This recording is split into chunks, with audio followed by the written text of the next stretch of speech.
President Bola Ahmed Tinubu, alongside delegates of 54 African countries, is set to declare war on the global drug trafficking scourge at the forthcoming 31st meeting of heads of national drug law enforcement agencies in Africa. Yo, it's Peace TV. On today's episode, particularly we are talking about a particular statement made by the NDLEA in a video that has actually been making rounds on YouTube, on Facebook, on all social media platforms, showing where Mohbad accused the NDLEA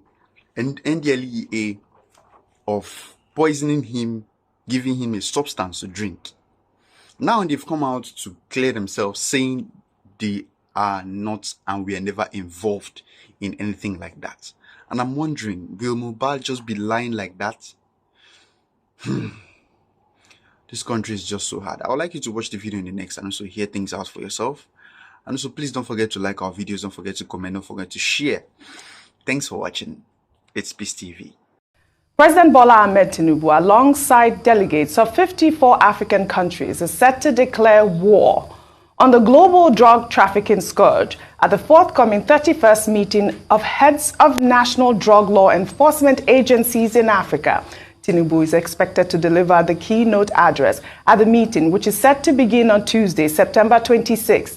Top on the agenda will be discussions and collaborations on alternative development to cannabis cultivation, trends and partnerships over assets for future, cryptocurrency and money laundering involving drug cartels, among others. The Secretary to the National Drug Law Enforcement Agency made the announcement on Tuesday, stating that the meeting, which is a subsidiary body of the United Nations Commissions on Narcotic Drugs, is to enable heads of drug law enforcement agencies in Africa to discuss and develop strategies to combat drug trafficking and abuse in the region. I think this is such an important meeting, Dr. Abati, and you know the menace of drug among especially our youth in Nigeria. I mean, it's now come back to limelight, owing to the fact that, Mohbad died, and there's a lot of stories about, the NDLA, whether they arrested Mohbad at one point, and, the Malian records. The news is also coming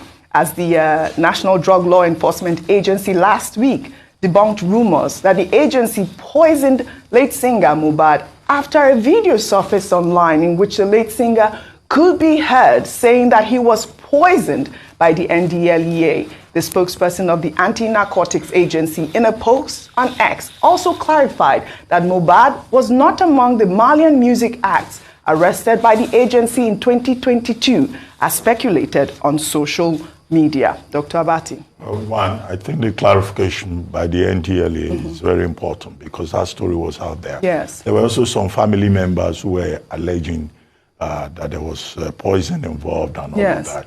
So that clarification by NDLEA is important. However, the second other story is the HONLAF. It's called HONLAF. Yes. The 31st annual meeting of the HONLAF taking place in Abuja. And the collaboration, the idea of collaboration, cooperation, partnership among African countries is very important because drug trafficking, of course, is transnational. It's, transborder, kind of crime. And to see that Nigeria has been focusing heavily on, substance abuse is very important. Yes. But I think a lot more still needs to be done in terms of public education, youth education. So many Nigerian youths, it's not just because they are musicians or they are artists, who are on drugs. They call it, sometimes they have codes for it. They call it a biscuit. When you hear biscuit, you think it's the normal biscuit. It's not biscuit. Or they call it eja, meaning fish. When you hear eja, it's a code for, and you have this increasing population of young people, particularly at the secondary school level, who are either taking marijuana or they are taking some other harmful substances. And then, of course, the effort of government is not just the focus. I think parents, community, churches, places of religious worship also have to be involved in this campaign. I mean, look at our country, so religious, okay? At every corner you see a place of religious worship, but at the same time, you'll find that, we have this issue of drug trafficking. Nigeria used to be a transit point But now it's a major consumption center. And that's why, you know, it's so much concern and it's spreading. But I think the NDLA so far is doing a good job. They just need to be given more support, you know, to deepen the effort. All right. Okay. I mean, I'd like to do commendations to the NDLA under the leadership of Buba Marwa. He's done a lot of very good work as regards fishing these people out. I mean, it's under NDLA. We saw the relations of somebody like Abba Kyari, you know, the police guy, to a drug syndicates, which is quite very sad. But yeah, we've talked about advocacy, you know, against drug abuse and the likes and things like that. But the major reason for proliferation of drug abuse is because people high up there, one way or the other, find themselves into this circle. And these big drug cartels in Nigeria cannot be touched. That's the reason, pure and simple. I mean, you saw government officials, you know, being caught in all of this. You saw all sorts happening. That's the reason. You saw the last work NDLA did as regards busting a syndicate out there in the corridor, and you'll be shocked the mammoth amount of drugs we have. But if you have a country where someone like Abba Kyari could have been linked to drug, a top police chief, then that's the free reign of drug in the country. So apart from all the advocacy and telling people don't do this, don't do that, it's also the willingness of the government to be able to bring down people that are high and mighty. Because you see these drug cartels, they're quite a lot of power. Look at what Sinaloa is doing in Mexico and the likes. So the high and mighty, if you can bring them to book, it will stop. But the problem is, do we have the political will and the strength to be able to bring the high and mighty that are involved or connected with drugs to book? That's one thing we've lacked over the years. Today, I'm shocked at the way marijuana is common property.